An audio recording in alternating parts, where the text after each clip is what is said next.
দাওয়াত দিতে গিয়ে অনেক কষ্টের সম্মুখীন হয়েছেন। তার মধ্য থেকে তিনটি পেশ করেছিলাম। চতুর্থ নাম্বার যেই নির্যাতনের শিকার হয়েছিলেন, আমরা আজকে সে ব্যাপারে আরও কিছু দৃষ্টান্ত শুনব যে আল্লাহ রাসূল সাল্লাল্লাহু আলাইহি ওয়াসাল্লাম দাওয়াত দিতে গিয়ে কী কী কষ্টের সম্মুখীন হয়েছিলেন। 4 নম্বরে রাসূল আকরাম সাল্লাল্লাহু আলাইহি ওয়াসাল্লাম দাওয়াত দিতে গিয়ে যে কষ্টের সম্মুখীন হয়েছিলেন, আবু লাহাবের ছেলে উতাইবা রাসূল আকরাম সাল্লাল্লাহু আলাইহি ওয়াসাল্লাম দাওয়াত দিচ্ছিলেন, কিন্তু এই উতাইবা আল্লাহ রাসূলরে কি কষ্ট দিয়েছিল। মুখতাসর সিরাত রাসূলিল্লাহ সাল্লাল্লাহু আলাইহি ওয়াসাল্লাম একটা সিরাতের কিতাব আছে, সেখানে আসছে উতাইবা আল্লাহ রাসূল সাল্লাল্লাহু আলাইহি ওয়াসাল্লামের কাছে আসলো। কোরআনের 2টা আয়াত খুব খেয়াল রাখবেন, সূরা নাজমের 2টা আয়াত, ওয়ান নাজমি ইযা হাওয়া, আর একটা আয়াত 8 নম্বর আয়াত হলো সুম্মা দানা ফাতাদাল্লা। তো ওই কিতাবের ভিতরে আসছে আতা ইলান নবী সাল্লাল্লাহু আলাইহি ওয়া আলা আলিহি ওয়াসাল্লাম, উতাইবা আল্লাহ রাসূল সাল্লাল্লাহু আলাইহি ওয়াসাল্লামের কাছে আসলেন, এসে বললেন ফাকালা আকফুরু বিন নাজমি ইযা হাওয়া ওয়াল্লাযী দানা ফাতাদাল্লা। বলল যে আমি ওই আয়াতকে অস্বীকার করি যে এই আয়াতে আল্লাহ বলেছেন নক্ষত্রের শপথ যখন সেটা অস্তমিত হয়, ওয়ান-নাজমি ইযা হাওয়া, নক্ষত্র যখন ওঠে সেটা অস্তমিত হয়, এটা অবশ্যই সত্য। এটা দিয়ে আল্লাহ তাআলা একটা শপথ গ্রহণ করেছেন, একটা কসম দিয়েছেন। এবং পরের আয়াত বলেছেন দানা ফাতাদাল্লা, সুম্মা দানা ফাতাদাল্লা, অর্থাৎ জিবরাইল আলাইহিস সালাতু ওয়াস সালাম আল্লাহর রাসূলের কাছে হয়েছেন। সেই 2টা আয়াত এসে বলল যে মুহাম্মদ, আমি তোমার এই 2টা আয়াতকে অস্বীকার করলাম। কাফের সে অস্বীকার করতেই পারে, এটা কাফেরদের রীতি, তো আল্লাহর কোরআনকে অস্বীকার করবে, রাসূলকে অস্বীকার করবে। কিন্তু এই বেঈমান পরে কি করলো, সুম্মা তাসাল্লাতা আলাইহি বিল আদা, এরপরে আল্লাহ রাসূল সাল্লাল্লাহু আলাইহি ওয়াসাল্লামকে কষ্ট দেওয়া শুরু করলো। ওয়াশাক্কা কামিসা, আল্লাহ রাসূল সাল্লাল্লাহু আলাইহি ওয়াসাল্লামের জামাটা টান দিয়ে ছিঁড়ে ফেললেন। ওয়া দাখালা ফি ওয়াজহি, এবং আল্লাহর রাসূলের চেহারা বরাবর থুথু নিক্ষেপ করলেন। বলেন নাউযুবিল্লাহ।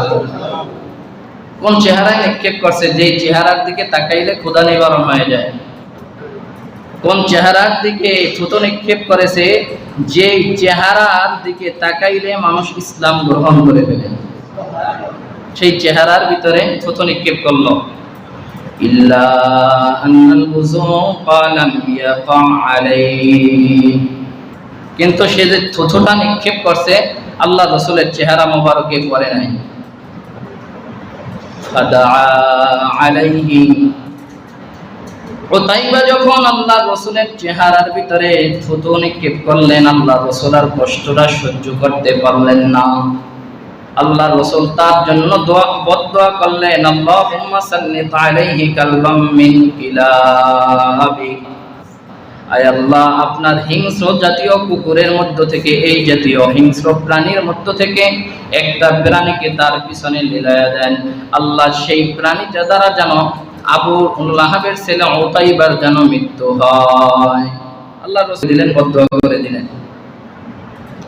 আর আল্লাহ রাসূল দোয়া করলে কি আর বিফলে যায়? ফাস্তাজিবা দুআউহু আলাইহি সাল্লাল্লাহু আলাইহি ওয়াসাল্লাম, আল্লাহর রাসূলের দোয়াটা সঙ্গে সঙ্গে আল্লাহর দরবারে কবুল হয়ে গেছে। ফাকাদ খারাজা উতাইবাতু ফি কুনাফারি কুরাইশিন, এই যে উতাইবা যার নাম বললাম, সে একদিন কুরাইশের একটা কাফেলার সাথে সে শাম দেশে ব্যবসার উদ্দেশ্যে বের হয়েছে। সে তার বাবাকে গিয়া বলে আব্বা আমি রসুলকে থুতু নিক্ষেপ করেছি, আমি তার উপরে নির্যাতন করেছি।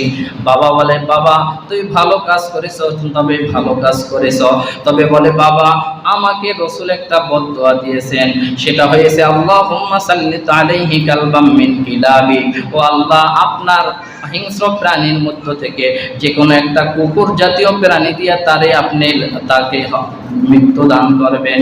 তখন আবু লাহাব বলল আল্লাহর রসুল যেহেতু বদদুয়া করছে, এখন তো আমার বড় ভয় হয় এই বদদুয়া কবুল না হয়ে পারবে না।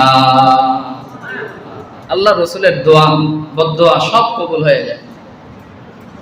তারপরে সে শাম দেশের উদ্দেশ্যে ফানাজালু ফি মাকানিম মিনাশ শামি ইউকালু লাহু যুনকা, শাম দেশের যুনকা নামক এক স্থানে সেখানে তারা যাত্রা বিরতি করলো। যাত্রা বিরতি করে সেখানে তারা একটা বিশ্রাম করবে। এজন্য কিন্তু উতাইবার মনের ভিতরে এখন একটা ভয় জমে গেছে যে আল্লাহর রাসূল তো আমার বিরুদ্ধে একটা বদদুয়া করেছেন। ফাতাফা বিহিম আসাদুন তিলকাল লাইলা, এখন দেখতেছে একটা জঙ্গল থেকে একটা সিংহ বের হয়ে ওই রাত্রিতে তাদের চারপাশে ঘোরাঘুরি করতেছে।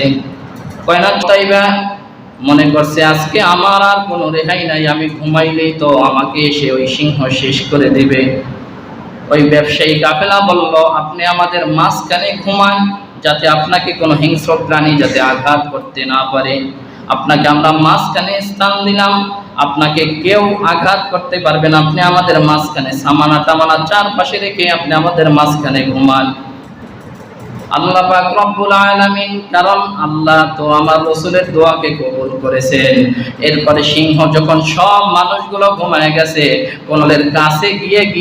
সকলের কাছে গিয়ে মুখের কাছে গিয়া ওই সিংহটা ঘ্রাণ নিচ্ছিল যে উতাইবা কে, কারণ আমার রাসূলকে যেই মুখ দিয়া স্যাপ থুতু মারছিল ওই লোকটা কি তো এই সিংহটা খোঁজে।